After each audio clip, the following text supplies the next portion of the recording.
concept with the guitar, I remember we were, just sitting there.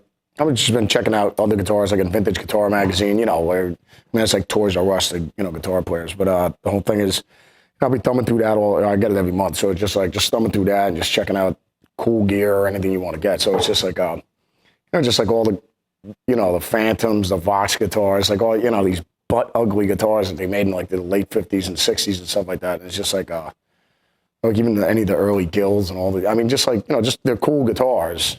And it's just like, the Bo Diddley guitar and everything like that. We were just talking about with the box and everything like that. And then, like Billy Gibbons has with the Billy Bo thing, which is just god ugly, awful, you know what I mean? But that's the charm of the guitar because it's so damn ugly, you know what I mean? But it's just, me and my buddy were just talking about it one night and I go, yeah, I was like searching through, vintage guitar like eBay or anything that you can Google nowadays to try and look for, one of those guitars or something like that. So it's just like thumbing through it. And then I remember a promotional item, I guess, our merch company, Bravado, gave us. Felix gives me this thing. It was the shape of a coffin, the shape of this guitar.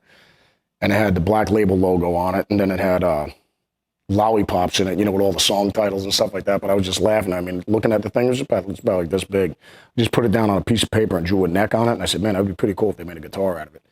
Instead of, so I'd have my own like Bo Diddley guitar, you know what I mean? So they ended up making the thing. I just thought it was going to be like a goof type thing when they made it.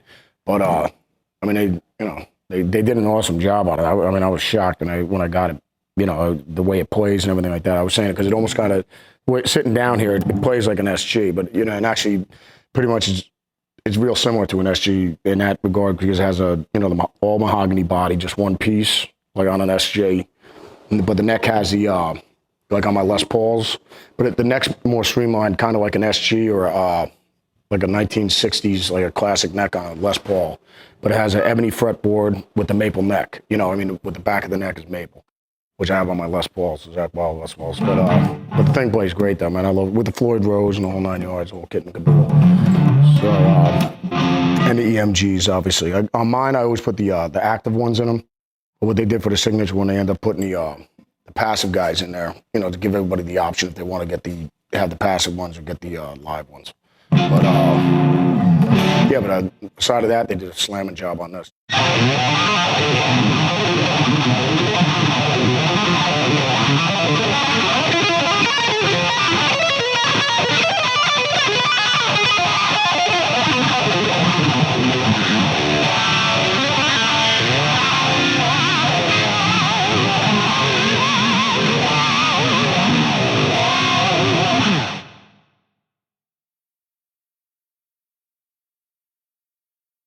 No, I feel great, man. It's just, it's pretty crazy. I had the blood clots and everything like that. So, just basically he said I got it from traveling. Cause I asked, I go, is it booze related at all or anything like that? And they said, if anything, that like thins your blood. So, I had to tell the warden, I go to Barbara and I go, well, I go, you see, alcohol is good for something. She goes, no, you're dreaming, buddy. That's enough out of that jackass.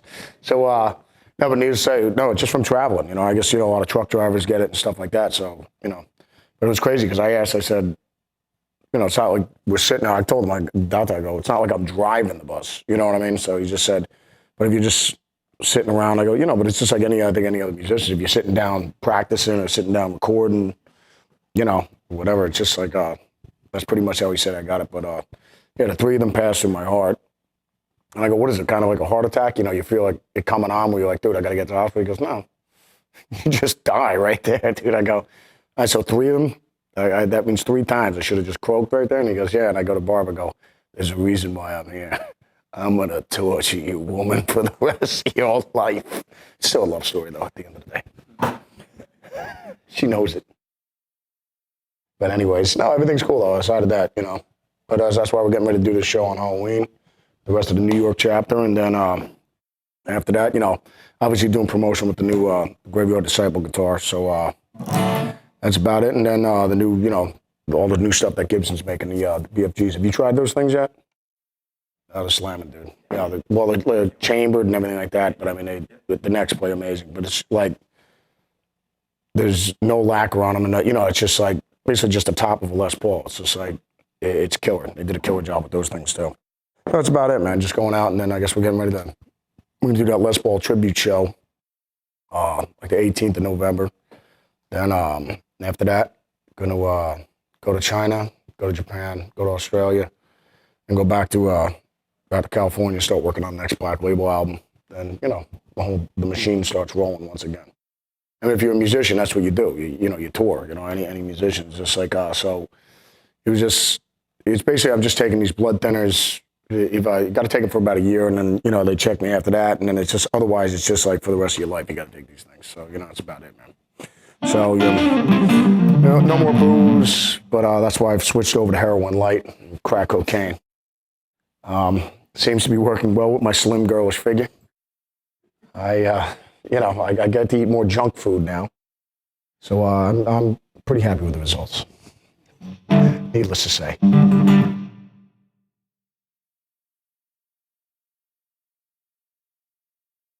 When all the Pantera stuff came out, everybody was like, "Oh, dude, man, this band's insane." You know what I mean? But it's just like, checking it out all the time. When we were doing Pride and Glory, I remember Brian would always be working out to it. You know what I mean? The Pantera was like, Dime just shredding all over the place. But it's just like, I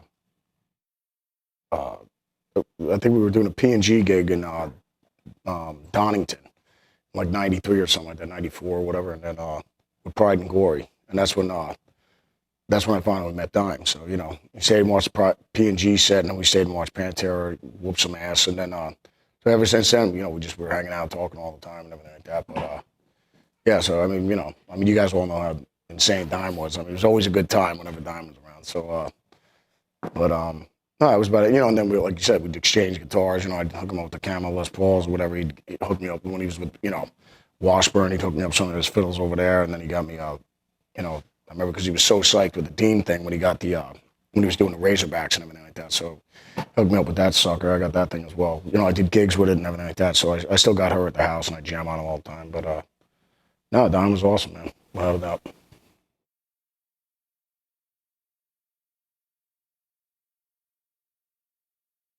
What year birthday is this one coming up? 30. Oh, it's 30, man. Wow. Because I was just reading one of the other magazines when it came out with Eddie on the cover, right? Father Van Halen on the cover, man. You know what I mean? So, 30th birthday. Wow. Well, you're gaining on me. 42. Well, Guitar World, happy birthday, man. God bless. Cheers.